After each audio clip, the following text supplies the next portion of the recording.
안녕하세요. KSI 학원 원장 김경희입니다. 자, 오늘 이렇게 미세먼지도 되게 심하고요. 황금 같은 브런치 시간을 할애해가지고 이렇게 많이 와주실 줄 진짜 몰랐거든요. 어머님들 너무 감사드리고요. 만나뵙게 돼서 반갑습니다. 다시 한번 인사드리겠습니다. 자, 어머님들 그 투자하신 시간이 아깝지 않게 오늘 제가 유용한 정보를 최대한 많이 전달할 수 있도록 노력해 보겠습니다. 자, 일단 오늘 제가 준비한 이야기는 제목에서 볼 수 있듯이 자연계열의 과학학습 방향. 부제가 잘 보이시는지 모르겠는데 의학학 계열과 공학, 과학 계열의 학습 공략법입니다. 뭔가 되게 과하죠? 자, 그래서 이 부분에 대해서 이제 얘기를 나누시기 전에 본질적인 얘기부터 먼저 좀 드려야 될 것 같아요. 제가 그 학부모님들하고 이렇게 상담을 하다가 어느 아버님이 저한테 이제 질문을 하시더라고요. 내가 수학이나 영어 상담을 갔을 때에는 그런 거를 얘기 들어본 적이 한 번도 없는데 탐구 과목만 가면 전략이라든지 컨설팅이라든지 이런 부분을 얘기한다. 이거 왜 그런 거냐 질문을 하시더라고요. 그러니까 아버님은 이렇게 생각하신 거예요.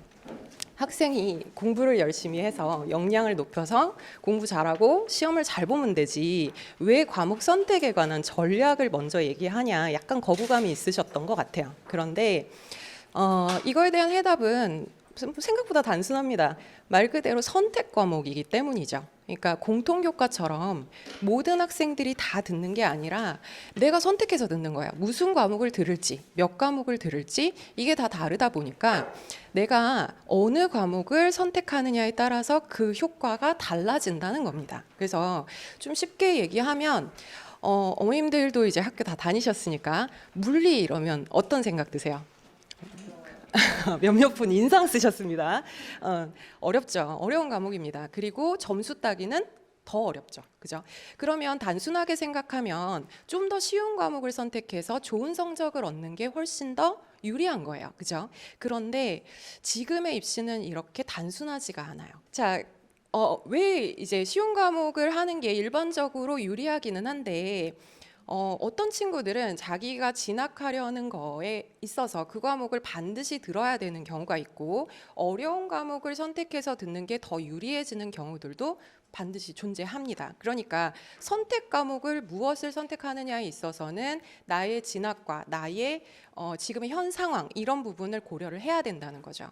그다음 두 번째 이유는 가성비입니다. 어머님들 쇼핑하셔도 가성비 따지시잖아요. 일단 아이의 체력과 에너지는 한정적이죠. 그런데 모든 에너지를 다 쏟아서 국어도 잘하고 영어도 잘하고 과학까지 잘해라.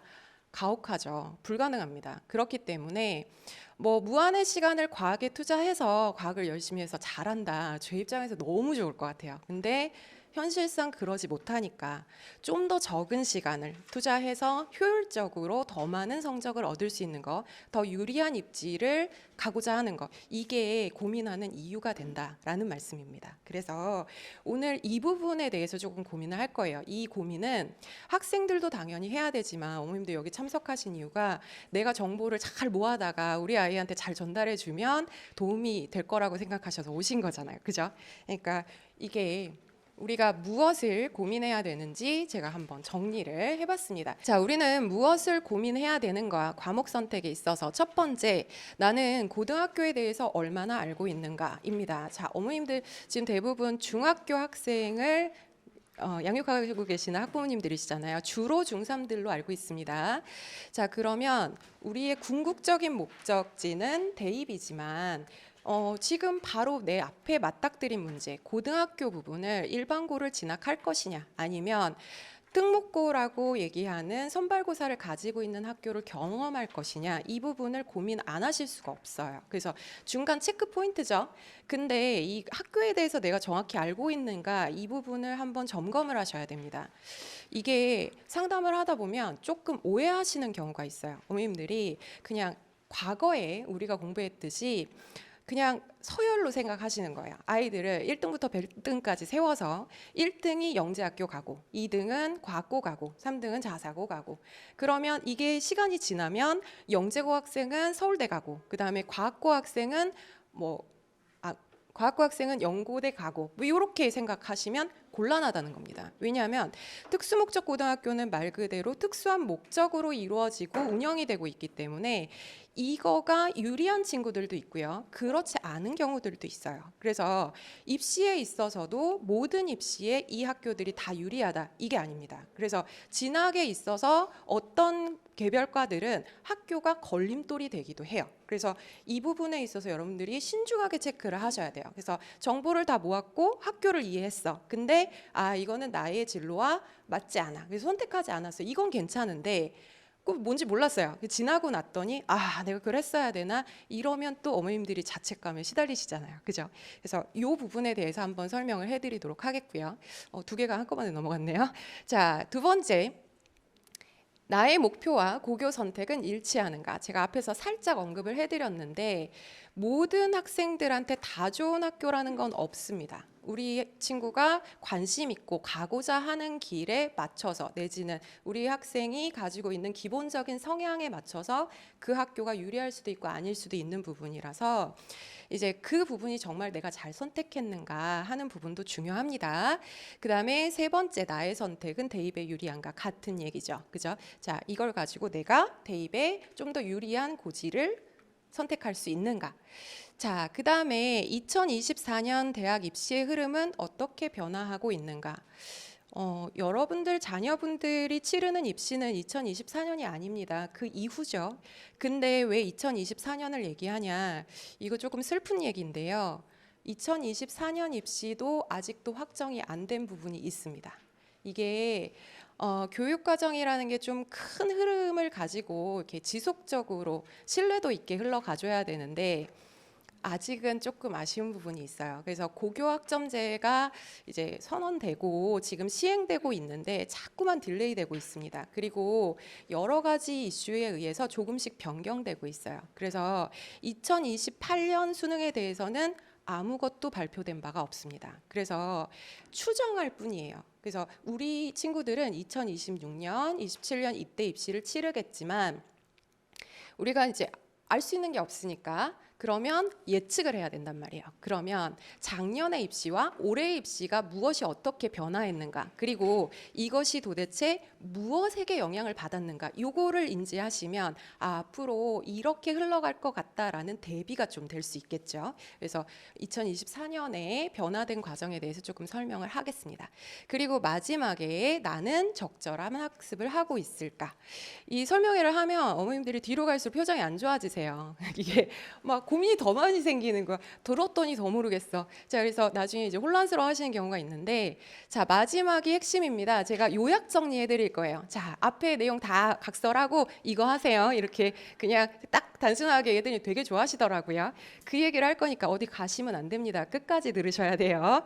자, 그래서 이 여러 가지 질문에 대해서 갈 겁니다. 그래서 탐구 과목의 선택, 나 뭐 선택해야 되는데 하는 거랑 어떻게 공부를 하는 것이 가성비의 끝판왕을 찍을까, 요 얘기까지 마무리하도록 하겠습니다.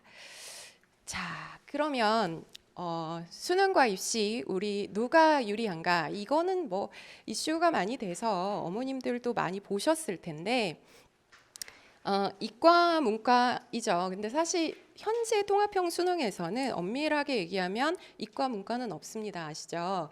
자, 그런데 이제 편의상 수학 과목을 미적분학이나 기하를 선택하고 탐구 과목을 자연과학을 선택하는 친구들을 이과, 그 다음에 수학의 경우 확률과 통계, 그리고 사탐 과목을 선택하는 친구들을 문과라고 얘기해 보면, 자, 이게 변화 추이가 있죠. 2015년에는 이과와 문과가 거의 1대1이었어요. 아마 어머님들 학교 다니실 때는 문과 훨씬 더 많았을 거예요. 그죠? 한 2대1 정도 됐었어요. 근데 2015년도만 해도 거의 1대1이었다가 2023년에 지금 보셔도 그냥 단순히 보셔도 한 2배 이상 늘어났죠. 이과가. 왜 이럴까요? 다 아시잖아요. 그죠?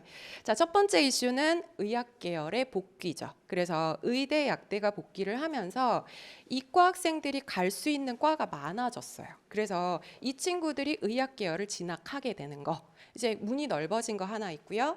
그래서 동반 상승을 합니다. 그러니까 이전에 의학 전문 대학원이 운영되고 있을 때는 의예과가 없으니까 그 친구들이 어쩔 수 없이 학부를 갈 때는 뭐 서울대 자연학과 뭐 이런 거 갔단 말이에요. 그러면 그때는 뭐 연대 고대 가던 친구들이 의학 계열로 빠지는 애들이 있으니까 연대 갈 친구가 서울대를 갈 수 있는 거예요. 그러니까 훨씬 더 괜찮죠. 그죠? 자, 그래서 이게 첫 번째 이유였었고요. 두 번째 이유는 많이 들어보셨을 텐데 문과 침공. 그죠? 자, 통합형 수능에서 표면상으로는 문과와 이과를 나누지 않겠다. 전체 다 지원 가능하다. 이렇게 안내를 했어요. 그런데 올해 입시에서 대부분의 학교들이 제한을 뒀습니다. 그러니까 인문계열, 사회계열, 상경계열은 교육부 지침대로 이제 자연계열 학생, 이과, 문과 학생들 모두 지원 가능하게 열어줬어요. 그런데 공대랑 자연계열들은 제한을 둔 겁니다. 수학을 반드시 미적분을 봐야 될 것, 내지는 과학 과목을 꼭 이수해야 될 것, 이런 종류의 제한 조건을 두다 보니까 이게 역차별이 돼버린 거예요. 이과 아이들은 모든 과목을 다 지원할 수 있어요. 모든 과를. 그런데 문과 친구들은 인문, 사회, 상경 여기까지가 땡이란 말이에요. 그러면 할 수 있는 선택권이 주니까 진짜 내가 하고자 하는 게 명확한 아이들은 당연히 자기 길 따라가겠지만 이도저도 아직은 나 모르겠는데 그러는 친구들은 당장 제 입장에서도 야 모르겠으면 그냥 이과 가 이렇게 될 수밖에 없는 거예요. 그래서 많이 늘었다. 자, 그런데 이 부분에 있어서는 2024년에 살짝 변화한 부분이 있습니다. 그래서 요거는 뒤에서 한번 제가 다시 얘기 드리도록 하겠습니다. 자, 그러면 요거는 제가 조금 빠르게 하도록 할게요. 사실 이게 주요 목적은 아닌데 첫 번째 얘기 드렸던 학교에 대해서, 고등학교에 대해서 얼마나 알고 계신가 하는 부분이에요. 뭐 물론 굉장히 관심 많으시고 저보다 더 자세히 아시고 계시는 어머님들도 많으시지만 그래도 잠깐 설명을 드리자면 크게 나누면 영재학교, 과학고, 그다음에 자사고, 이게 이제 선택형 학교들입니다. 근데 얘네들이 유사해 보이면서 조금은 달라요. 일단 첫 번째 영재학교입니다. 잘 보이시는지 모르겠는데 이 학교는 초중등 교육법을 따르지 않는 학교입니다. 이게 무슨 소리냐면 교육부에서 얘기하는 고교 학점제, 그다음 선행학습 금지법, 이 부분이 이 학교하고는 별개란 얘기예요. 그러면 이 학교들은 선발해서 선행 내도 돼요? 됩니다. 근데 내나요? 안 내죠. 왜냐하면 요건 눈치는 보거든요. 그죠? 자, 그래서 선발 과정 자체는 중등에 맞춰져 있지만 교육 과정은 한국 교육 과정을 따르지 않아도 되는 거예요. 그리고 AP라고 부르는 거는 대학 선의수 과정입니다. 이거를 고등학교 때 수강을 하면 대학에 입학하고 나서 저거를 학점으로 인정을 받아요. 굉장히 괜찮죠. 그죠? 자, 그리고 한국 교육과정보다는 국제올림피아드라든지 이런 다양한 활동들을 주로 하는 학교이다 보니까 이 학교는 자연과학 또는 공학 이런 계열의 친구들한테는 상당히 유리하고요. 단점은 정시에 대해서는 전혀 배운 바가 없습니다. 과목조차 들어보질 않아요, 얘네가. 그렇다 보니까 정시로 학교를 가야 되는 경우에는 치명적인 걸림돌이 되죠.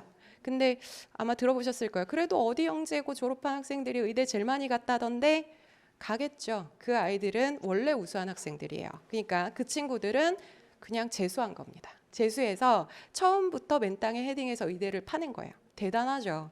근데 그걸 잘했다고 하기에는 그동안에 부었던 시간과 노력과 이게 너무 아깝다는 거예요. 그래서 그 친구가 그냥 효율적인 선택을 했으면 그 스트레스 안 받고 훨씬 더 편안하게 자기 에너지를 딴 데 써가면서 행복하게 의대 갔을 수 있다는 거죠. 좀 안타까운 부분입니다.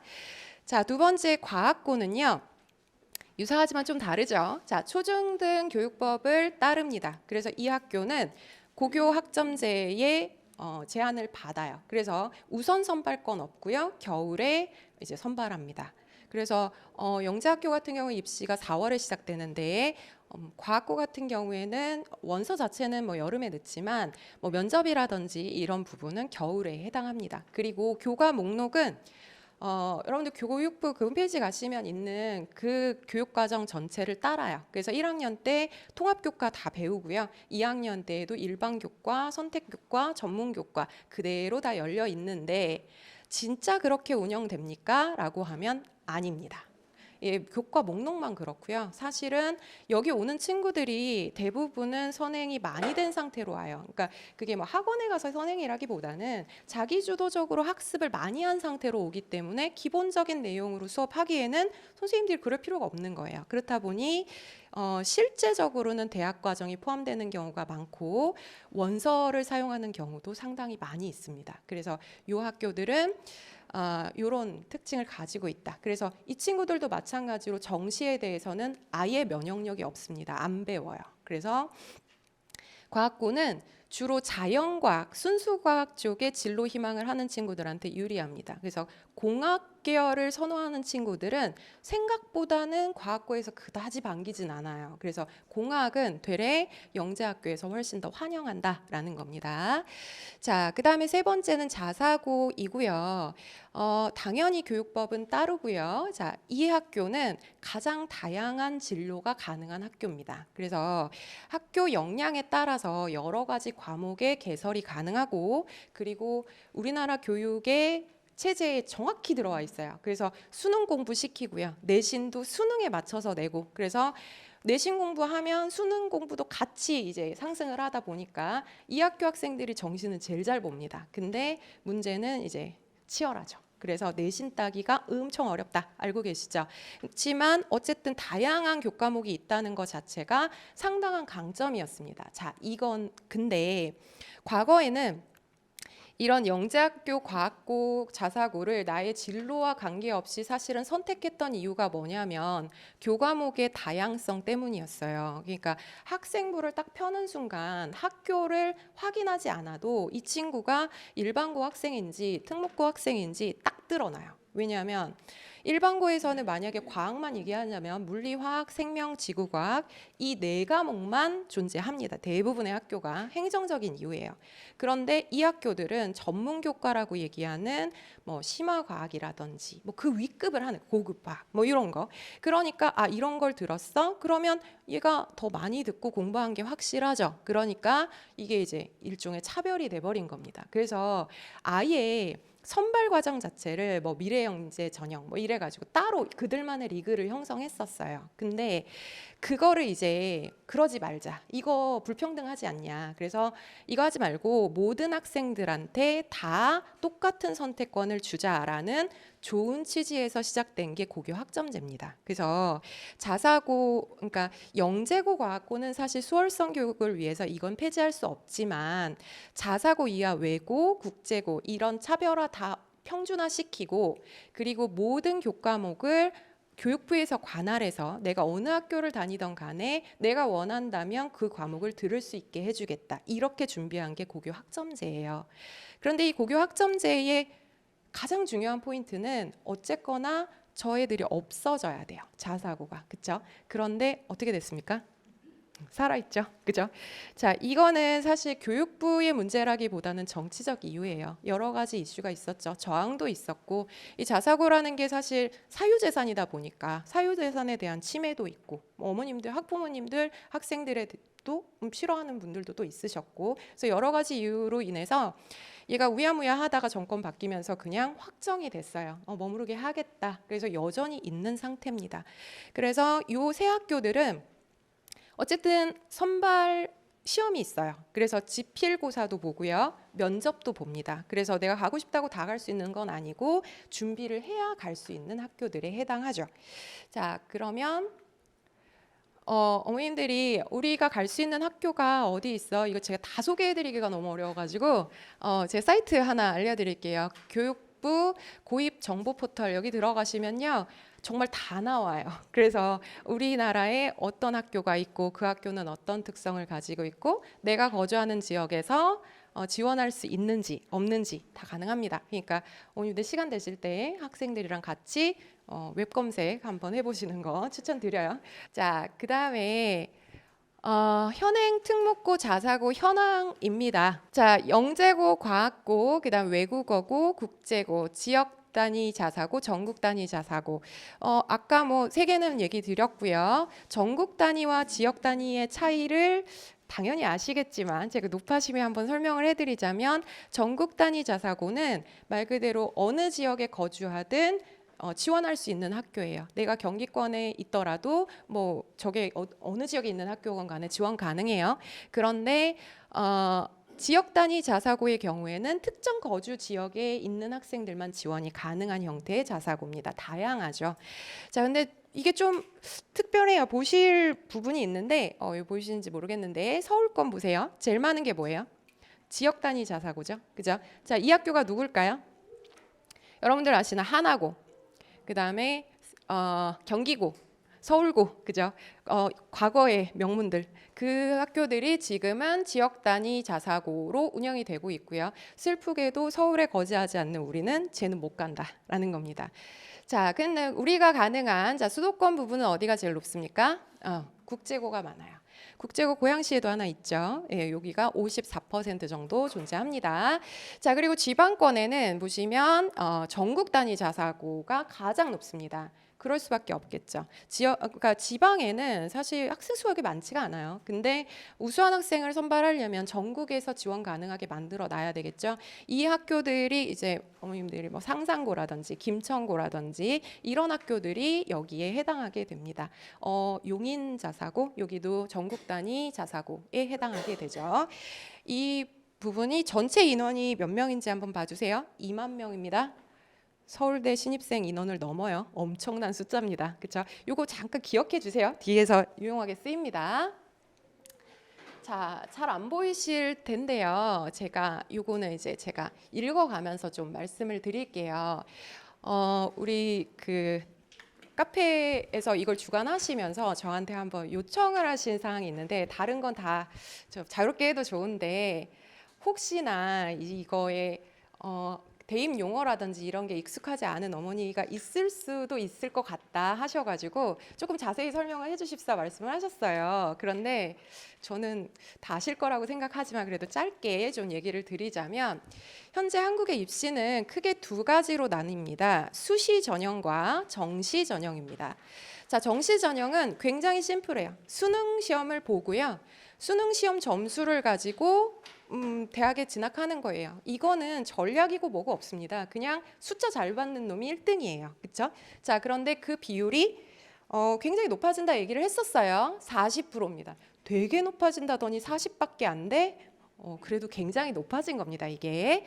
자, 그러면 이 정시를 제외한 나머지는 뭐냐? 수시인데 요거는 학생부 기반의 과정평가입니다. 그래서 우리 학생이 1학년부터 3학년까지 학교 생활을 하면서 기록된 모든 것들을 가지고 대입의 전형에 활용하겠다는 건데, 세부적으로 상당히 나눠져 있죠. 지금 보시면 교과라고 써 있고 종합이 있고요. 논술이 있고 실기가 있습니다.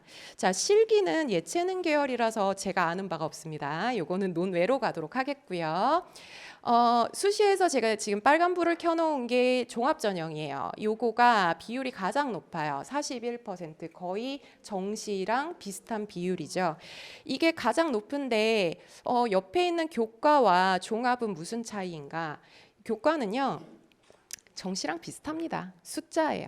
누가 내신 성적이 좋은가, 말 그대로 등급이 몇 등급이야, 이거 가지고 등급 높은 친구를 합격시키는 전형입니다. 뭐 이건 이의 제기할 이유가 전혀 없겠죠. 다만 이제 고교에 따라서 뭔가 다른 어드밴티지를 주는 거 아니야? 이것 때문에 실제적으로 지금 아예 블라인드로 입시가 치러지고 있어요. 그래서 이거는 뭐 반발의 여지가 전혀 없는 아주 깔끔한 전형입니다. 두 번째, 근데 이 종합 전형은요, 가장 높은 비율을 차지하고 있는데, 요게 무엇을 평가하는 거냐? 다면 평가예요. 이게 뭐냐면은 학생이 그 학과에 얼마나 적합한 인재인가를 학생부를 보고 판단을 하겠다는 거예요. 그러면 그거 못 판단하는 거예요. 애매모호하잖아요. 전공 적합성이라는 게 뭐냐. 과거에는 이 목록이 굉장히 많았어요. 진로 희망사항이라든지 독서록이라든지 동아리 활동이라든지, 급기야 어떤 학교들은 자소서도 받았단 말이에요. 그런데 이런 부분이 또 이제 차별이 된다. 그래서 다 간소화시켜 버렸어요. 다 지웠어. 그러면 이제 입사관도 미치는 거예요. 난 그럼 뭐 가지고 이제 이거를 판단을 해야 되냐, 쉽지가 않죠. 마지막 남아있는 게 교과 목록이었어요. 만약에 내가 화학과를 지원했는데 화학 과목을 안 들었어. 근데 나는 면접 와가지고 나 화학에 정말 관심 있고 진짜 가고 싶어요 해도 안 믿겠죠. 이게 교과 목록이에요. 그래서 1학년 때는 공통 교과지만 2학년, 3학년에 있어서는 무엇을 들었냐가 결국은 이 친구의 관심사를 표현해주는 표현법이 된다라는 거죠. 근데 이제 그 부분에서 아까 말씀드린 자사가 상당히 유리했지만 지금은 일반고도 그 부분에 대해서 차별받지 않는다라는 겁니다. 그래서 이거 괜찮네. 이거 좀 기억하셔야 되는 부분이에요. 논술 부분은 계속해서 그 비율이 줄고 있습니다. 그래서 요거는 어떤 토픽에 대해서 글을 쓰는 건데 글 잘 쓰는 친구들이 있기는 하죠. 근데 이게 이제 판단의 지표가 조금 모호하고 대학들에서 여러 가지 연구를 했대요. 그래서 이 많은 이제 그 선발 종류 중에 우리 학생들이 대학에 진학했을 때 우수한 성적으로 잘 졸업하는 비율을 연구를 했답니다. 근데 결론이 뭘까요? 뭐가 제일 잘할 것 같아? 이 중에서 이제 대학 과정 진짜 잘한다. 그렇죠. 뭔가 의견이 분분하세요, 그죠? 근데 연구 결과는요, 이렇다 할 특이성이 없음. 그죠? 의외입니다. 저도 의외였어요. 자, 그런데 딱 하나 이제 드러난 게 있었대요. 논술 전형으로 온 친구들은 학업 능력이 현저히 떨어지는 게 검출이 됐어요. 그렇다 보니까 이제 대학에서는 명분이 생긴 거죠. 그치? 정시를 어디서 늘려? 그러니까 이거를 이제 논술 전형을 조금 더 빼고 이제 정시 전형으로 옮겨 타는 추세다라는 겁니다. 그러니까 논술을 뭔가 좀 타겟팅하기에는 위험도가 조금 있는 상황입니다. 그래서 요거는 조금 메모하셔도 좋으실 것 같아요. 모르시던 내용인가요? 그죠. 저도 되게 당황했어요. 그 연구 결과는. 자, 그다음에 밑에는 자 주요 대학의 수능 반영 비율입니다. 자, 지금 보시면은 제가 대학을 이렇게 그냥 너무 적나라하게 막 표현을 해서 조금 안타깝긴 한데 그래도 이렇게 모였을 때 작게 모였을 때 해야지 더 딱 와닿으시잖아요. 자, 제가 그냥 스카이로 썼습니다. 자, 스카이 서성한 그죠? 자, 보시면은 수능 반영 비율이 굉장히 높아요. 정시 비율은 40%밖에 안 되는데 반영 비율이 높다. 이거 뭐냐면 수시에서 조건부 합격을 시킨다는 겁니다. 그래서 내가 학종으로 합격을 한다 할지라도 너가 수능 성적의 몇 등급 이상은 반드시 나와야 돼라는 조건을 주는 거예요. 그러면 그 조건을 못 맞추면요 불합격이죠. 그러면 그 인원은 어디로 가나요? 여기요. 그러니까 정시의 공식적인 비율은 40%였지만 실제적으로는 더 높아진다라는 겁니다. 그렇죠? 뭐 추가 합격 부분 당연히 있지만 만약에 결혼이 생긴다면 그 부분은 정시로 넘어가는 거예요. 그렇죠? 뭐 근데 등록 안 하는 친구 많이 없지만 결혼이 생긴 학교들이 많이 있대요. 요즘에 학생 수가 적어져서. 자, 그래서 이 수능 반영 비율이 굉장히 높기 때문에 우리가 학생부만 신경을 써서는 대입이 그렇게 쉽지만은 않겠다라는 걸 고려를 하셔야 된다는 겁니다. 자, 그러면 다음 차트는요. 좀 마음 아픈 차트인데 자, 합격자의 고교 유형입니다. 자, 아까 말씀드린 스카이. 자, 볼게요. 영재학교, 과학고, 국제고, 자사고 비율이 어떻게 돼요? 44%입니다. 아까 특목고 인원 기억나세요? 기억력 테스트 2만. 훌륭하십니다. 자, 그럼 전체 입시 인원은 몇 명일까요? 약 50만 명입니다. 많이 줄었어요. 자, 50만 명이면 4%입니다. 근데 합격률은 44%예요. 그냥 단순히 얘기하면 특목고 학생이 스카이를 갈 확률이 일반고 학생들보다 10배 높다. 이렇게 돼 버리는 겁니다. 뭐에서? 수시에서. 그죠? 이거 지금 학생부 종합전형이에요. 그치? 자, 그러면 뭔가 의아해지죠. 이거 2023년 자료예요. 그러니까 22년도 자료죠. 자, 그러면은 고교학점제 했고 차별도 없앴는데 왜 쟤네가 저렇게 높아? 이상하잖아요. 그렇죠? 자, 여기 보시면은 서성한까지도 높아요. 이 밑에 보시면은 여기서부터 갑자기 줄어듭니다. 그러면 선생님 여기 위에서 애들 다 합격한 거예요? 아니에요. 자, 아니에요. 떨어진 애들 있어요. 자, 근데 여기 학교가 마음에 안 들어서 안 가나요? 아니요, 못 갑니다. 안 뽑아요. 왜 안 가냐면 이 학교들이 만약에 특히나 영재고 과학고 이 합격률 좀 보세요. 거의 0이에요. 이게 이유가 뭐냐면 이런 애들을 뽑아내 봤자 얘들이 여기서 졸업을 안 해요. 얘네 재수한단 말이에요. 그러니까 이 학교들로서는 걔들을 뽑을 이유가 없어. 그러니까 사실은 영재고 과학고 가서 서성한까지를 못 맞추면 그냥 재수하는 거예요. 이거는 학생의 선택이 아니라 뭐 어쩔 수 없는 경우도 많이 있다는 거예요. 아까 말씀드린 이거 좋은 학교니까 나 가면 무조건 좋지 않을까? 아닐 수도 있다는 거 말씀드리는 거예요. 가서 울고 오는 친구들 많습니다. 자, 그러면 아까 하던 얘기, 자, 그러면은 교과 목록도 차이가 안 나는데 그러면 뭐 우리가 영재학교 과학고는 뭐 양보합시다. 이거 뭐 교회 활동이 많으니까. 그런데 국제고라든지 아니면 자사고 얘네들은 우리랑 같아진다 그랬는데 왜 높아? 자, 이유는 면접이에요. 교과 목록만으로는 쉽지가 않아요. 게다가 교과 목록 통일했잖아요. 그러니까 이거 가지고 판단하기에는 대학들로서도 굉장히 부담스러워요. 그렇다 보니 면접을 확충을 한 거예요. 이게 뭐 입사관들 얘기로는 그 얘기를 하더라고요. 그동안에 학생 수가 너무 많아서 면접을 하고자 해도 쉽지가 않았다. 해봐야 학생한테 할애할 수 있는 시간이 뭐 3분, 5분, 3분, 5분 진짜 외운 거 그대로 뱉어도 그 시간이 부족하다는 거예요. 근데 학생들하고 딱 15분만 얘기 나눠보면 이 친구가 외운 걸 뱉는 건지 아니면 진짜 뭔가가 자기 머릿속에서 나오는 건지 알겠다는 거예요. 그러니까 학생 수도 줄었어. 그다음 평가의 기준이 쉽지가 않아. 그러니까 면접을 높이자. 근데 얘들 여기 들어갈 때 뭐 하던 애들이에요? 면접했죠. 그렇죠? 그러니까 얘네 면접도 해봤고요. 자소서도 써봤고요. 요 입시를 3학년 중학교 3학년 때 이미 거친 아이들이에요. 그렇다 보니까 거기에서 학습을 하죠. 잘 되던 못 되던 간에. 근데 이 아이들은 생존자예요. 그때 잘했던 애들이지. 그러면 말 그대로 그거 그대로 가져다가 조금씩 보완해서 살붙이고 이쁘게 만들어서 대입에 사용하면 굉장히 효율적이라는 겁니다. 이거 뭐 유리할 수밖에 없습니다. 그죠?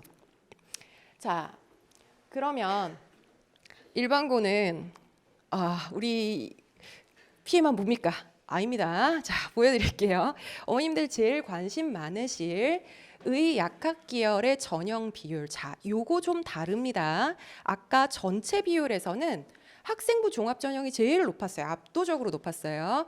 그런데 지금 의약학 계열, 의대, 치대, 그다음 한의대, 뭐 기타 등등. 자, 요 학교들은 교과를 굉장히 많이 뽑아요. 그렇죠? 수시에 있어서 이기들은 교과 위주로 뽑는다 이렇게 생각하시면 돼요. 자, 여기 정시 비율도 상당히 높습니다. 그죠? 이거 수능 봐야 되는 거예요. 그죠? 자, 그러면 이 두 개가 주요 포인트네. 얘 왜 안 뽑아? 어떻게 판단할 건데요? 의대에 대한 전공 적합성 어떻게 판단할 거며 또한 가장 치열한 과죠. 이거에 대해서 만약에 소송 붙으면 뭘로 우리가 이걸 증명할까요? 너무 부담스러운 거예요. 그러니까 의대에 있어서는 사실은 교과 전형 말 그대로 학교 생활 열심히 잘하고 그다음에 성실하게 내신 관리 잘하는 친구들을 뽑겠다. 이의제기 안 받겠음 이거죠. 근데 사실 의학학 계열의 학습 특성을 고려하면 그게 맞기는 합니다. 의사하는 애들이 뭐 사실 뛰어난 머리를 요구하거나 그런 거 아니거든요. 성실하고 열심히 하는 모범생들이 필요하죠. 그죠? 물론 공부 잘해야 됩니다. 자, 그래서 어쨌든 이렇게 교과에 대해서 좀 더 많이 뽑는다. 그러면 합격선이 얼만데요? 자, 보여드릴게요. 궁금하실 사항입니다. 위에만 보세요, 어머님들. 자, 보이십니까? 이게 저도 요즘에 눈이 가물가물해가지고 자 보시면은 이게 70% 커트라인이에요. 70% 100명이 지원해서 100명의 합격생이 있다면 70등의 성적입니다. 1등 성적 아니에요. 자, 근데 보세요. 자, 1점대죠. 그죠? 수의대조차도 1.52예요. 어머님들 지금 중등에서도 뭐 이렇게 A, B, C, D 받으시잖아요. 그치? 자, 근데 고등에서는 상대평가입니다. 1등급 받으려면 4% 안에 들어야 돼요. 그러면 이 성적이면 100명 중에 4등을 3년 내내 해야 돼. 모든 과목에서. 가능해요? 쉽지 않죠. 자, 내가 용인자 사고를 갔어. 나 3년 내내 1등급. 걔 아마 인터뷰할 걸요. 왜냐하면 걔들은요 진짜 난다긴다 하는 애들이 와서 경합을 펼쳐요. 오늘 전교 1등한 친구가 내일 전교 꼴등해도 이상할 게 아무것도 없어요. 그런 학교에서 어떻게 이런 성적을 받습니까? 불가능해요. 그럼 그 친구들은 의대 안 가? 가지. 뭘로 가요? 정시. 그쵸? 자, 지금 보시면 서영고 자연계 합격의 교과 성적이 1.55예요. 이거보다 다 높아요. 그러면 내가 의학계열에 관심 있다. 그러면 사실은 가장 먼저 고려해야 되는 학교는 일반고가 맞습니다. 다만 너무나 치열하기 때문에 내가 수시로 합격한다는 보장이 굉장히 작긴 하다. 그러면 그 두 번째 요소, 나 수능도 봐야 되겠다라는 거죠. 그래서 우리가 자사고를 진학했을 때와 일반고를 진학했을 때 유의점이 조금 다릅니다. 자사고 진학한 학생들은 내신 성적 좋기가 쉽지가 않아요. 그래서 사실은 타겟을 그냥 처음부터 수능에 둬라 이렇게 얘기를 해요. 근데 일반고 학생들은 솔직히 수능을 잘 유지하는 친구들이 많지가 않아요. 이게 좀 제가 마음이 아픈데 일산 지역뿐만 아니라 경기권 전체가 조금 비슷한 걸 몰고 가는데 이유가 조금 수시로 못 가면 대학 못 간다더라. 뭐 이런 류의 이상한 기류가 있어서 학생들이 이제 이 수능에 대해서 약간 패배감이 있어요. 나 이거 잘 못한다 하는 부분이랑 또 하나는 이제 학생들이 어떻게 해서든 뭐 처음에는 기대가 높고 그다음에 내가 뭔가 하고자 했으나 가다가 이제 조금 좌절을 하면 얼른 현실과 막 타협을 하는 거야. 그래서 학교를 낮춰. 그리고 계열을 바꿔. 이러는 친구들도 있어요.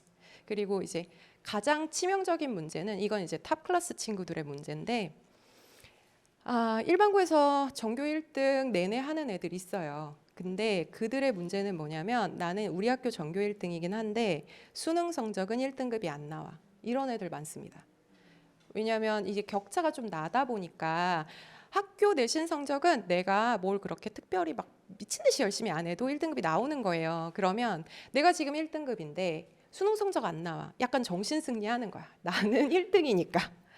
근데 이거에서 만약에 안 되면 쉽지가 않은 거예요. 그러니까 그 친구들 어쩔 수 없이 현실과의 타협을 할 수밖에 없겠죠. 그런 경우에는 안타까워요. 그래서 잘하는 친구인데 입학할 때는 제가 봤을 때는 굉장히 능력이 출중하고 수능도 잘 볼 것 같은데 근데 이 분위기에 3년만 딱 지나고 나면 흐지부지 되는 경우들이 많이 있어요. 근데 그 와중에도 의대에 진학하는 일반고 학생들이 있습니다. 잘 유지하는 거죠. 그래서 우리 학생들이 이제 학생들하고 얘기할 때는 이런 얘기 굉장히 강조해요.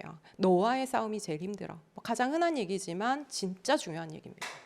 의학학 계열의 수능 반영 비율. 자, 지금 보시면 거의 90%예요. 내가 아까 교과에 합격했다 할지라도 그 중에 반은 이 수능을 못 맞추면 못 들어가는 거예요. 그렇죠? 자, 그러니까 의학학 계열을 고민하고 있다. 수능에 있어서는 놓을 수 없다라는 겁니다.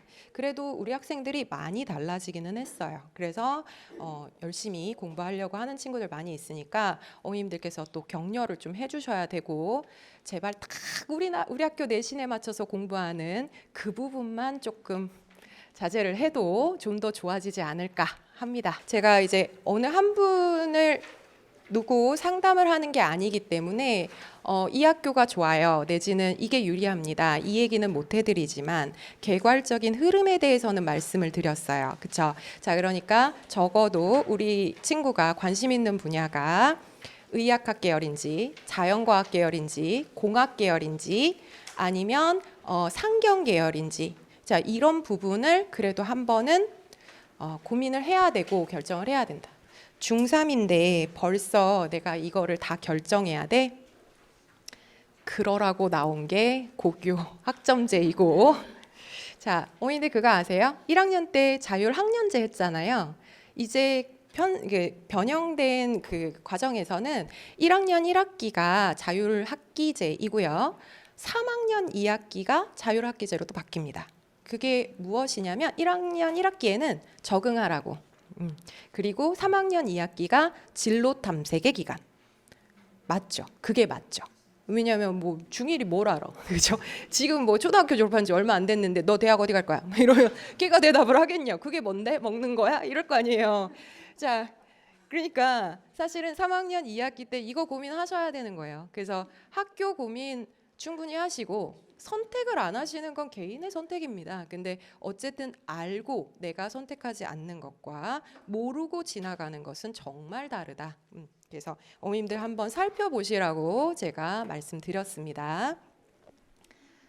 자, 그러면 두 번째 아까 말씀드린 입시 흐름의 이해입니다. 자, 이 부분은 제가 글자가 너무 작아서요 어머님들께 드렸어요. 그런데 보시고 속상하신 분들도 있으실 거예요. 나 서울대 관심 없는데 뭐 이러신 분도 있을 텐데 서울대, 연대, 고대 것만 드렸거든요. 근데 서울대, 연대, 고대만 가라는 게 아니고요. 이게 항상 그렇듯이 서울대가 제일 먼저 매를 맞습니다. 이 십자가를 매요. 그래서 서울대가 2024년 주요 변경사항을 제일 먼저 발표를 했습니다. 작년에 발표했어요. 그래서 과거의 과정과 현재의 과정을 비교를 하시면 다른 부분보다 뭐 사실 뭐 이 선발 인원 자체는 크게 다르지 않습니다. 비슷해요.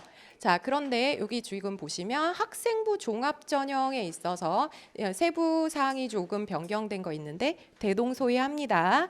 자, 우리는 탐구 과목 오늘 들으러 오셨으니까 자, 탐구 과목이 서울대가 과거에는 서로 다른 과목으로 1+2 자, 이러면 이게 뭔데 하시는데 고등학교 2학년 때 물리화학 생명지구과학 1을 수강을 합니다. 물론 선택이에요. 그 들어도 되고 안 들어도 되는데 자연계열 학생들은 주로 듣죠.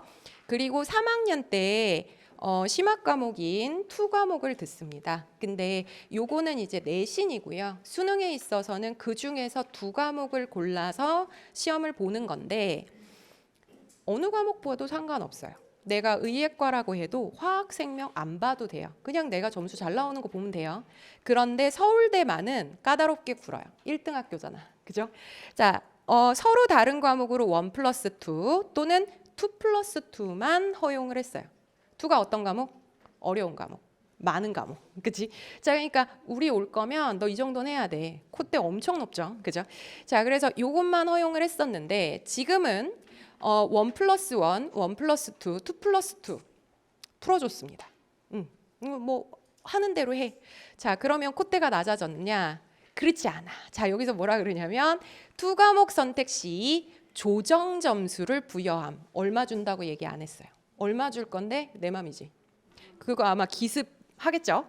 그래서 어쨌거나 이런 조정 점수 슬픕니다. 자, 그럼 누가 원을 선택할 수 있겠냐고. 그쵸? 그러니까 뭐 이거 풀어주나 마나 좀 그래요. 자, 그 다음에 세부 항목이 더 생겼어요. 아, 얘가 길어요. 그죠? 자, 여기 보시면은 다른 거 말고 첫 번째 줄. 항상 제일 중요한 건 첫 번째 줄에 있어요. 자, 핵심 권장 과목. 아, 저희 이거 처음 들었습니다.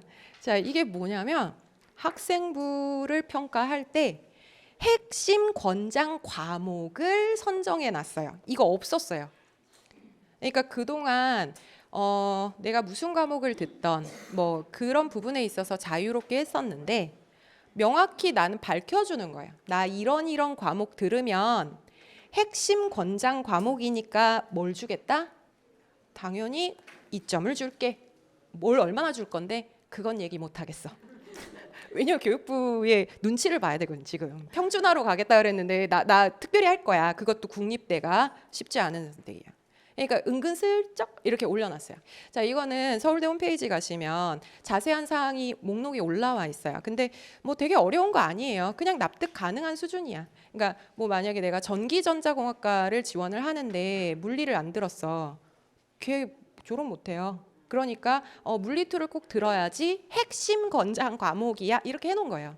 그래서 특정 이제 과학 기초에 해당하는 부분이 여기에 해당합니다. 그래서 어쨌든 고교학점제 내에서 손 묶이고 발 묶인 상황에서도 어떻게 해서든 나는 좋은 학생을 좀 뽑아보려는 이 노력이 느껴지시죠? 그죠? 자, 여기 이제 핵심 권장 과목 잘 보셔야 돼요. 자, 그리고 나서 고려대학교 입시의 주요 변경사항을 보시면 이 학교가 좀 더 늦게 발표를 했어요. 자, 그런데 여기에서 이제 조금 눈여겨보실 부분은 뭐냐면 넘기셨나요? 자, 여기서 눈여겨보실 부분은 제가 아까 강조했었던 부분 있죠. 학생부 종합전형에서 면접 비율 어때요? 없는 거 없어요. 다 봐, 면접. 그지? 이걸 안 보고서 애들을 못 평가하겠어. 그러니까 이걸 반드시 넣어버린 거예요. 그래서 반드시 면접을 볼 거다. 자, 물론 교과에 있어서는 면접이 없는 학교들도 몇몇 있어요. 그거 뭐 안 봐도 돼요, 솔직히. 왜냐하면 뭐 점수 좋으면 잘하는 친구니까. 다만 이제 여기에서 좀 그런 건 고교의 등급에 따라서 똑같은 1등급이어도 좀 차이가 나니까 내가 검증해 보겠다. 이런 학교들은 면접이 들어가는데 그렇지 않은 학교들은 면접 없는 경우도 많습니다. 근데 학생부 종합전형은 면접을 반드시 넣었고 조금씩은 비율을 높였다라는 겁니다. 자, 그러면 2024년에 그러면 이 고려대학교도 핵심 권장 과목이 있느냐? 없어요. 그리고 이 학교 홈페이지 들어가시면은 더 많은 내용들이 거기에도 제가 좀 넣었지만 보시면은 작년도의 문제, 문과 침공. 아니 통합해 주겠다며 그러더니 왜 문과 애들만 차별해? 이게 이슈화됐죠. 그리고 언론이 막 엄청 떠들어대니까 그래서 이 학교들이요 펼쳐놨어요. 다 할 수 있다. 문과도 공대 써라. 사탐 가지고도 우리 지원 받는다. 다 열었어요. 이거가 서울대 빼고 나머지 다 열었습니다. 눈치를 본 거고 그 다음에 말 그대로 시점이 중요한 거죠. 이게 이슈가 된 게 오래잖아요. 그러니까 이 이슈를 버티기는 쉽지는 않았구나. 그러면 여기서 우리가 예측하는 것은 무엇일까요? 교육은 다른 것에 영향을 받습니다. 정치, 언론 이 부분에 영향을 받기 때문에 사실은 무엇을 부담스러워할지 이 부분에 대해서 민감하게 생각을 하셔야 돼요. 왜? 흐름이라는 게 있으니까. 자, 우리가 2028년 수능에 대해서 밝혀진 게 없고 그다음에 지금 중3들 불안한 이유는 선택 과목 절대평가 한다며요. 이제 등급 안 준다며. 근데 그거 어떻게 할 건데 아무도 발표 안 해요 지금. 왜냐하면 부담스러워서. 그럼 그거를 어떻게 갈 것 같아요? 이 사람 저 사람 말이 다 달라요. 그런데 자, 지금의 가장 핵심적인 흐름은 어디? 면접입니다. 내가 숫자가 뭐가 어떻게 됐던 간에 면접 부분은 갖고 가는 디폴트다 이렇게 생각해 주셔야 되는 거예요. 이거 변화하지 않는다. 그렇죠? 자, 그래서 이 부분 봐주시면 되겠고 자, 연세대학교 입시 현황도 비슷합니다. 자, 여기도 면접 비율 높고요. 전체 다 열어주었습니다. 그래서 자, 공학계열, 이학계열 다 일반 문과 학생들 지원 가능해요. 근데 어머님들이 만약에 공대 교수면 자연과학을 하나도 안 배웠어. 그 학생이 공학을 하겠대. 뽑을 수 있을까요? 쉽진 않아요. 그렇죠? 자, 그래서 그거는 조금 지켜볼 상황이지만 쉽진 않겠다라는 거고요. 이게 또 학습이 있어요. 대학에서도. 예전에 노무현 대통령이 있으셨던 그 시기에 한번 이게 됐었던 적이 있었어요. 문과 이과가 전체 다 교차 전형을 허용한 때가 있었습니다.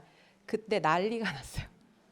왜냐하면 서울대 교수님들이 서울대 수학과 교수님들이 수업 시간에 정석책 가지고 수업하셨대요. 진짜로 이거 서울대 교수님이 하신 얘기예요. 미쳐버리겠다. 애들이 미적분을 못하는데 무슨 공업 수학이야. 그러니까 난리가 난 거예요. 나는 얘네 못 가르친다. 얘네가 무슨 공학을 하냐. 그래서 난리가 나서 한 2년 있다가 폐지했어요. 그러다 보니까 이 부분은 의도는 좋았으나 실제적인 실효는 쉽지 않지 않을까? 특히나 면접이 비율이 이렇게 있는 상태에서 면접 점수를 좋게 받기는 쉽지 않은 부분이 있다입니다. 자, 그리고 성균관대학교 요즘 핫한 대학이죠. 학생들 선호도가 가장 높은 대학입니다. 한번 확인하십사 말씀드렸고 주요 변경사항은 자 지금 보시면 과학인재 전형이라 그래서 110명을 신설했어요. 그리고 학생부 종합전형 면접형을 선발한다. 흐름이 보이시죠? 그쵸? 제가 우기는 거 아니에요. 그쵸? 자, 그러니까 이런 부분을 잘 캐치를 하시는 거예요. 그쵸? 자, 그러면 우리는 이걸 대비하는 공략을 해야 된다라는 겁니다. 이제 세 번째 부분, 과학 선행의 방향. 과목 선정도 안 했는데 나 방향 고민해도 돼? 뒤에서 얘기해 드릴게요. 자, 왜냐하면 다 개별로 다르잖아요.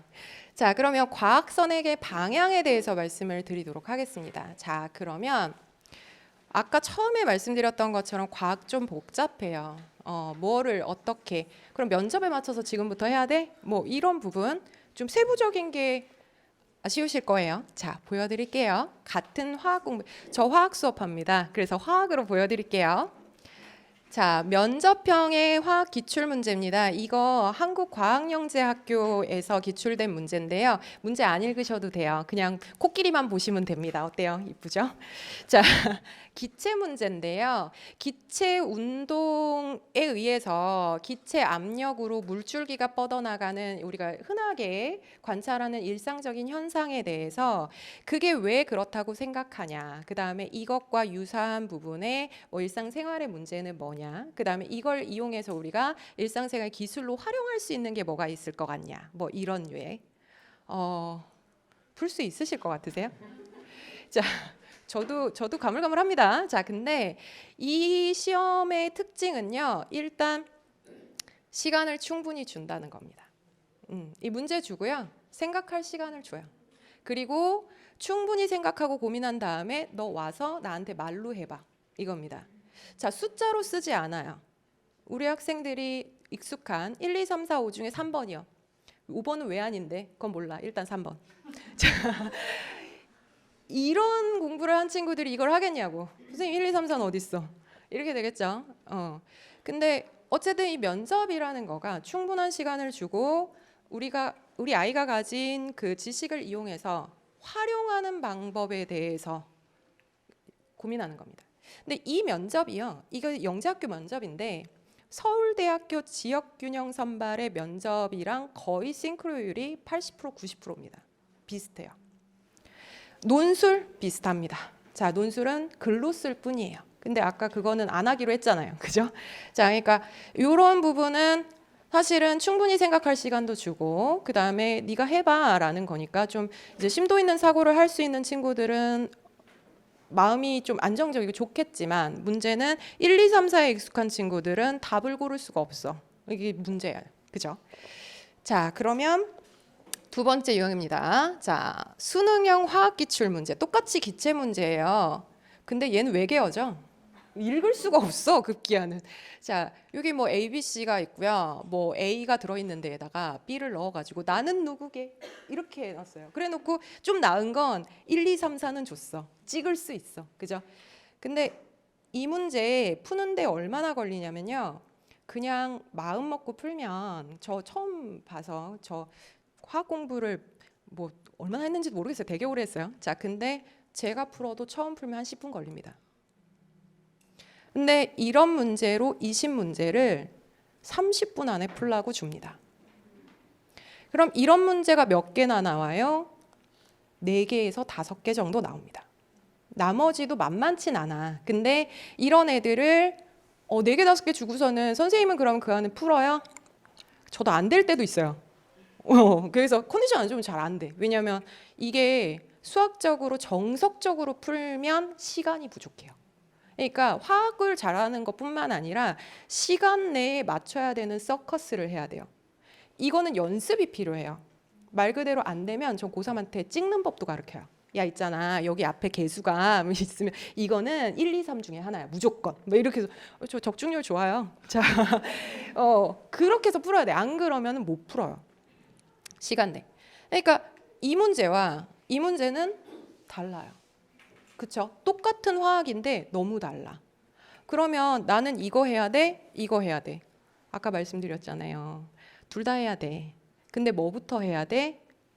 솔직히 얘는요. 시간 상당히 걸려요. 그렇기 때문에 오늘 막 벼락치기 해가지고 이게 되는 건 아니에요. 그래서 저는 좀 시간 있을 때 중등학생들한테 애증의 하이탑입니다. 저는 사실 저도 중학교 때 이 책으로 공부했어요. 저 거의 읽은 것 같아요. 근데 이 책 되게 좋은데요. 처음부터 끝까지 읽기가 진짜 어렵습니다. 너무 많아, 말이 많아 애가. 자, 친절한데 말 많은 애야. 자, 근데 이거가 사실 면접형의 교재예요. 그렇기 때문에 만약에 나는 우리 아이가 사실은 이렇게 어디 나가서 누구하고 말하고 발표하고 하는 거에 치명적으로 부족한 친구들이 있어요. 저 사실 학교 때 그런 친구였어요. 이랬더니 저희 학생들이 웃기지 마 막 이러던데 저 뭐 어디 나가 얼굴 시뻘개지고 막 말 못하고 이런 친구 면접 보면 되게 취약해요. 그런 친구는 애저녁에 아예 선생님 나는 쉽지 않아. 그러니까 차라리 이거 할게. 이거 해서 나는 수능으로 100으로 갈 거야. 그런 친구들은 사실 이거 깊게 볼 필요 없어요. 이쪽에 수능 연습을 더 하는 게 이 친구한테는 좀 더 유리한 거예요. 근데 아까 확률상으로는 학종이 높았잖아요. 걔를 버리고 가기가 어려운 거예요. 그러면 면접에 있어서는 얘는 상당히 중요한 교재구나. 근데 고등 때는 볼 시간이 있다 없다? 없다. 그게 문제야. 이거 하기도 바빠 죽겠어 지금. 그러니까 만약에 어머님들께서 좀 나는 미리 공부를 좀 시키고 싶다. 근데 시간적 여유도 좀 나는 할애할 수가 있다. 그러면 얘 추천드릴게요. 그런데 나 좀 촉박해. 그리고 우리 아이가 사실 이쪽에 더 가까워. 아까 말씀드린 의학 계열에 관심 있어. 얘 하지 마 제발. 이거 가지 말고 여기로 가자는 거죠. 그죠? 요거는 똑같은 화학이어도 둘의 목적은 다릅니다. 자, 그래서 목적을 뚜렷이 하자라는 것이 이제 중요한 포인트 중에 하나입니다. 자, 그러면 마지막 핵심 정리 들어가겠습니다. 자, 지금부터 들으시면 다 들으신 거예요. 자, 자연이랑 공학 계열 진학 희망자입니다. 제가 요즘에 눈이 잘 안 보여요. 저도 잘 안 보입니다. 자, 보이시나요? 제가 읽어 드릴게요. 자연공학 계열 진학자들은요, 일반적으로 학생부 종합 전형이 유리합니다. 다양하죠. 우리 아이가 하고 싶은 게 뭐 기계도 있고 전자도 있고, 자, 이런 친구들은 학생부 전형이 넓으니까 그쪽을 파는 게 괜찮다. 자, 그래서 일반고를 가게 된다 할지라도 과학 중점반 도움이 됩니다. 8과목의 탐구를 다 들어야 되지만 사실 이 학생부 종합전형 자체에서는 숫자가 반드시 1을 빵빵빵 안 찍어도 괜찮아요. 근데 과학 과목을 8개나 들었어. 너 과학에 마음이 있구나. 표현하는 이유가 되죠. 그죠? 자, 그리고 학종은 면접이 수반되는 경우가 많으므로 진로 선택 과목, 진로 연계 과목과 진로 선택 과목의 선정이 필요하다. 자, 우리가 이게 학생부 종합 전형을 이제 공략해서 과학중점학교에 여러 개를 배워. 그렇다 할지라도 내가 집중적으로 잘할 수 있는 게 분명히 있거든요. 물리화학, 생명지구과학 중에 내가 진로와 연계되는, 보통은 아이들이 공부하기가 좀 수월한 과목을 자기가 좋아한다고 생각해요. 그게 진로고 희망인 겁니다. 그렇죠? 자, 그러니까 그 부분을 선택할 필요가 있다. 공부를 선행의 의미도 이런 부분도 있어요. 그러니까 중학교 때, 저도 사실 중학교 때 이제 과학을 미리 한번 공부한 케이스인데 그게 뭐가 도움이 됐냐면 해보니까 해도 안 되는 게 있다. 자, 저는 세계사는 못합니다. 한문도 못합니다. 역사, 한국 왕도 제가 구별을 못합니다. 자, 근데 제가 어떻게 문과를 가겠습니까? 그렇죠? 그러니까 나는 그럼 자연계열이구나. 자연계열 책을 보다 보니까 그나마 화학이 나는 좀 잘할 수 있을 것 같아. 그게 저의 진로 탐색의 과정이었어요. 우리 애들 진로 탐색할 시간 없어요. 학원 가기도 바쁜데 무슨 진로 탐색이야. 그럼 진로 탐색의 실제적인 건 뭐냐? 공부해보라는 거지. 여러 과목 공부해보고 그중에 그래도 네가 할 만한 걸 골라 잡아봐. 슬프지만 이게 현실이에요. 그리고 자연과학에 있어서는 순수 수학과 빼고는 다 과학이에요. 그러면 과학 과목을 다 뭐 사교육하고 뭐 하라 이런 얘기가 아니고요. 적어도 관심 가지고 한 번은 살펴봐라 이 얘기입니다. 자, 그러면 그 중에서 네가 골라 잡을 펜은 하나 있지 않겠니? 인 거죠. 자, 중요한 내용이 있어요. 자, 수능은 아직까지는 진로 선택 과목과 같을 필요는 없습니다. 아까 말씀드렸듯이 의대 간다고 해서 내가 수능을 꼭 화학하고 생명하고 봐야 돼? 안 해도 돼. 괜찮아요. 난 지구과학을 더 점수 잘 딸 수 있는데 그거 보면 됩니다. 근데 이제 문제는 아까 했던 효율성의 문제. 내가 수능은 지학을 봐. 면접은 화학을 준비할 거야. 그죠? 시간이 배로 들어요. 웬만하면 같은 과목으로 통일성 주는 게 시간 좀 아껴 쓰는 방법입니다. 안 되면 할 수 없고요. 자, 세 과목 선택이라면 저 이런 거 좋아하시잖아요, 어머님들. 그죠? 자, 세 과목 선택이라면 그러니까 과학 중점 학교는 뭐 이 네 과목 다 들으니까 그런데 세 과목 선택이라면 기계, 화공, 뭐 전기 이쪽은 이거 학생부 기준이에요. 학생부 종합전형에서 점수 얻는 아까 핵심 권장 과목, 그죠? 자, 그거가 물화생이에요.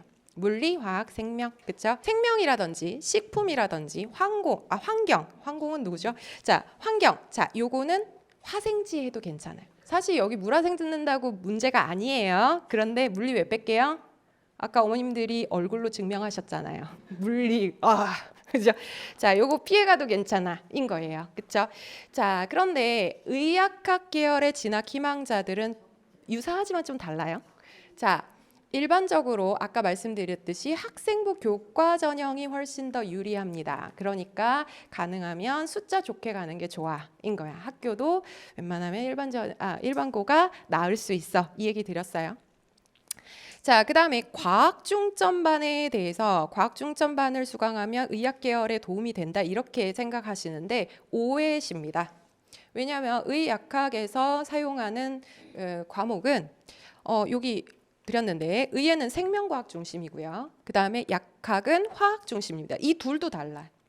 그런데 물리나 지구과학이 의약학과 어떠한 관계가 얼마나 있을까요?